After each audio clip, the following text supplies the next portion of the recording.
I have a confession to make. I used to steal food from the grocery store. And I know I probably shouldn't be admitting this online right now, but this happened quite a few years ago, and I feel like maybe the statute of limitations has run out. Hopefully. And sure, at the time I was working at a pizza place, but my toddler couldn't survive on that. I stole fruit and milk and Cheerios. It was 2019 and I was a newly single mom. My husband was deployed and had just dropped the bad D word on me. Suddenly I was put in a very scary financial situation with a young child. So I applied for SNAP benefits. I was approved and it was like I could see the light at the end of the tunnel after what felt like literal hell on earth. I was eating nothing but ramen noodles to be sure that she had fruits and vegetables, even though she was picky and probably wasn't going to eat them anyway. Holidays were quickly approaching and I was starting to make better tips at work, which was great, so I could finally figure out what noise was coming out from under the hood of my less than reliable car. But that $80 extra that I made that month just so happened to line up with what's called my recertification for SNAP. I had made too much in the government's eyes. My benefits were gone within a week and I was right back to where I had started. And I'm sure people will say, well, why didn't you just play the system? But to me, what was the difference between stealing from a multi-billion-dollar corporation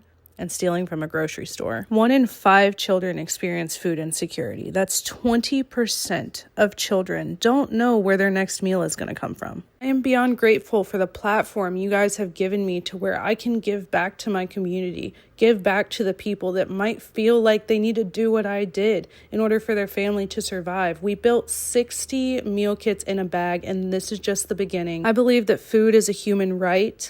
And while I'm not rich by any stretch of the imagination, get you a couple friends together, you'll each have an ingredient that you need to bring, and you'll get it done because it takes a village.